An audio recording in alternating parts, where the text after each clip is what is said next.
Whenever you want to ride with tinted windows in Houston, you must perform the sacred ritual of swangin' and bangin'.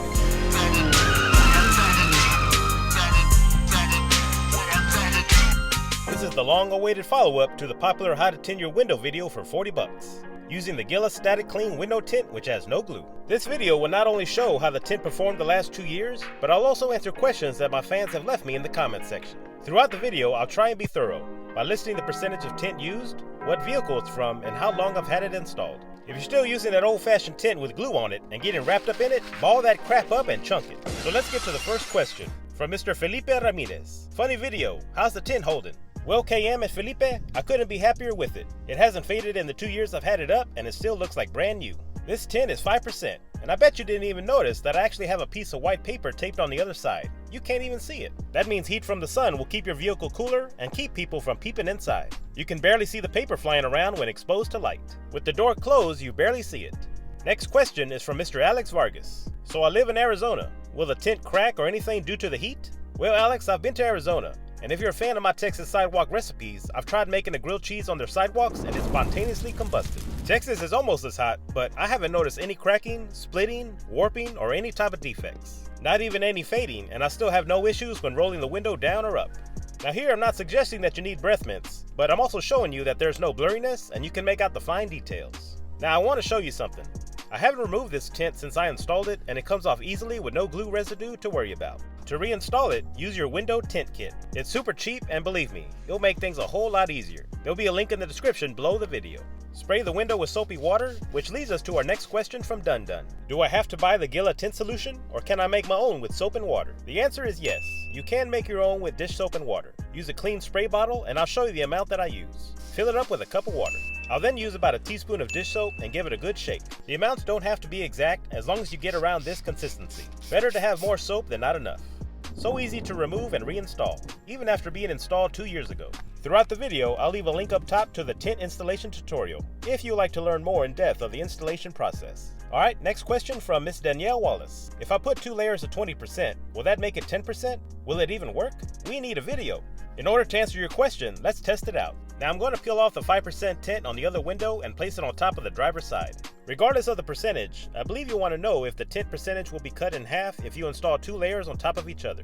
As you can see, no residue was left behind after 2 years. If anything, there's just a fine dust. When I was transferring the tint over and placed it down, the wind caught it and it got a bit wrinkled. This is a perfect example to show that this material will not stick to itself. There is no glue and it can be pulled apart with no issue. Just take your time and it'll straighten out like brand new. Now I won't keep wasting your time showing the installation process. It's the same thing. Spray with soapy water, adjust the tint as needed, and squeegee the air bubbles out. 2 5% tints are now installed. Sorry for the bad quality, the camera wanted to focus on the grab handle instead of the window. My first thought was that I was going to have problems lowering and raising the window, being that we installed 2 layers of tint on top of each other. This right here is 2 5% tints aimed at a home to give you a visual on the darkness. I'll peel off half of the tint to show the difference. This is 1 layer of 5%, which is slightly lighter than the 2 layers of 5% on top of each other. It does appear that it will cut the percentage in half if you layer 2 similar tints on top. Here's a comparison of all the different types of tints we just dealt with and label them accordingly.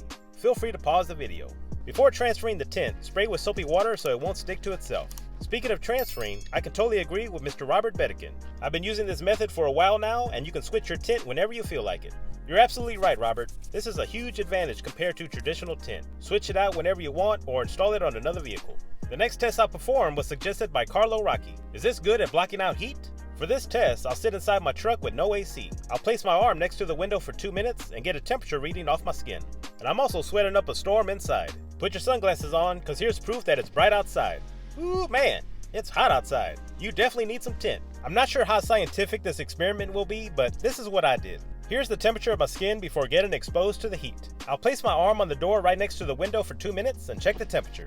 I'm using 5% tint. After 2 minutes, my arm reached between 102 and 103 degrees. The window got to 113 degrees. For the next test, I'll peel off the tint and just use clear glass. Let me rest my arm for 2 minutes and I'll be right back. Alright, I'm getting around between 110 and 111 degrees. Almost a 10-degree difference. The window is almost the same as before. 1 degree hotter at 114 degrees. The window tint definitely reduces the amount of light entering your vehicle, which reduces heat. It's kind of like sitting in the shade. To my friend Carlo Rocky, I hope this helps. It'll keep you and your vehicle cooler, guaranteed. Now let me move on to my other vehicle, which I installed 20% tint on the front windows only. Some concerns that people had was the blurriness that you get when you first install the tint. At first, yes, it is a bit blurry, but it does go away after 3 to 5 days. Here's an example of how the tint clears up and you can see perfectly through it. You can read the street names and signs without a problem, and you can even tell when someone needs to cut their grass. Here's another test for clarity. I'm using a charcoal bag and a Coca-Cola can. You'll see the test again later when I install the tint. Like I mentioned before, this is 20% tint, and it does have a very light bluish color to it. Here's a comparison of 20% versus no tint aimed at a house. I'll also throw in the 5% for comparison. The back windows have factory installed tint, which leads us to our next questions. The first question is from Mrs. Angelis Medina.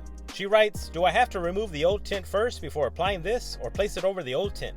Great question, which is similar to Trey Dior. I already have tint, but I want it darker. Will this still work? You asked and I'll test it. I'll use 20% for the back windows, which I believe the factory tint is the same percentage. Here's a before preview of the clarity before we install the static clean tint. Now this won't be an in-depth installation tutorial, but I'll show you a quick refresher. Roll out the tint on a clean window and cut it to rough size. Make sure your blade is sharp. Peel a corner off to get it started and roll it over the window. Spray some soapy water over the window so it can slide. Have at least 1 inch overhang on all sides. Roll it on the window and use a squeegee or a plastic card with a cloth on the end and smooth out any air bubbles. You're just trying to get an accurate cut. With a sharp blade, slowly and carefully rest the blade on the glass angled towards the trim. Let the blade do the work and try to let it slide through the tint, instead of dragging the blade and causing tear marks. If you do, you should be able to hide them when tucking the tint inside the window trim. Make sure the inside of the window is real clean, or any dirt or grime will show through the tint. Remember to spray the window with soapy water before you install the new tint. And if you're confused on what side to use, you're not the only one. Amon Jackson asks, I'm trying to make sure I got this right. So you're taking the tint, cutting it to size on the outside, then transferring it all onto the inside part, all with the same cut piece of tint, right? Amon, you're absolutely right. After you cut it, lift the tint off. The part facing you will be installed on this part of the window. So when you lift it off, give it a spin and it'll be facing the right direction. Install it about 1/8 inch from the top and get all the air bubbles out with your squeegee. If you have a little daylight showing on one side, simply slide the tint over a bit to adjust it. Once you're done, there's no need to wait for it to dry like traditional tint. You can slide your window down immediately. Here's a test of the clarity immediately after installing it. As you can tell, the window is a bit blurry, but believe me, it will clear up in a few days. This is after 3 to 4 days and it's nice and clear. You can see the coke just fine and read the bag a lot better compared to when we first started. The houses are crystal clear now, and as a reminder, this is 20% static clean tint on top of 20% factory tint, which I think is a lot darker, and I would consider it to be 10%.